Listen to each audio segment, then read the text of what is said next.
The cost of waiting is higher than the cost of starting.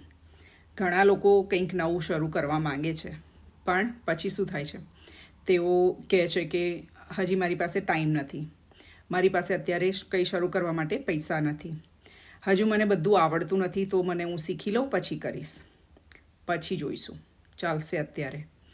અને એ પછી મહિનાઓ બદલાઈ જાય છે, વર્ષો બદલાઈ જાય છે, પણ એ માણસ ત્યાંનું ત્યાં જ હોય છે, એના એક રૂટીન સાયકલમાં જ ફસાયેલો રહે છે.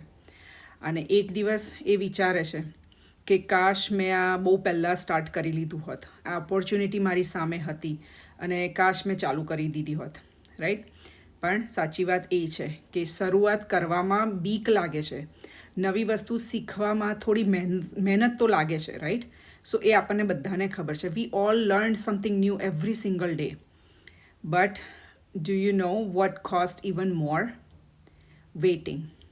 જેટલું તમે વેઇટ કરશો તમારા ફ્યુચર બનાવવા માટે, waiting it's the most dangerous thing. કારણ કે જ્યારે તમે રાહ જુઓ છો ત્યારે તમે એ ટાઈમને લોસ્ટ કરો છો. Because time is just like a water.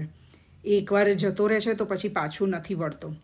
તમે નવી સ્કિલ શીખવાનો સમય લોસ્ટ કરી દો છો, તમે ગ્રોથની જે ઓપોર્ચ્યુનિટી છે એને લોસ્ટ કરી દો છો, અને મોસ્ટ ઇમ્પોર્ટન્ટ વાત, તમે એ ફ્યુચરને ગુમાવો છો, લોસ્ટ કરો છો. અને જે આજે શરૂ કરવાથી બની શકતું હતું એ ટાઈમને તમે લોસ્ટ કરો છો. સો ઇમેજિન ધીસ. જો તમે આજે એક નવું પગલું, એક નવું સ્ટેપ લો અને 6 મંથ પછી તમે થિંક અબાઉટ ઇટ કે 6 મંથ પછી તમે ક્યાં હોઈ શકો છો, 1 વર્ષ પછી તમે એ ક્યાં હોઈ શકો છો, આજથી 5 વર્ષ પછી તમે ક્યાં હોઈ શકો છો. સક્સેસ કોઈ એક મોટી જમ્પથી નથી થતી. It's not a overnight success. કોઈ બી સક્સેસફુલ માણસ હોય એ ઓવરનાઇટ સક્સેસફુલ નથી બનતો. Success come from small action, consistency over time, right. So જેટલું તમે કન્સિસ્ટન્ટ રહેશો, જેટલું તમે તમારું ફોકસ હશે, એટલું જ તમે તમારી અચીવમેન્ટ કરી શકશો. એના માટે થઈ અને પરફેક્ટ ટાઈમની રાહ જોવાની બંધ કરો, પરફેક્ટ કન્ડિશનની રાહ જોવાની બંધ કરો. કારણ કે પરફેક્ટ કન્ડિશન, પરફેક્ટ ટાઈમ ક્યારેય આવતો નથી.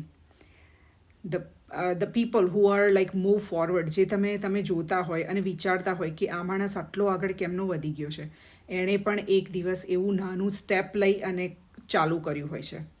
કશું બી, રાઈટ, બિઝનેસ હોય કે કોઈ બી વસ્તુ હોય, એમણે એ સ્ટાર્ટ કર્યું હોય છે.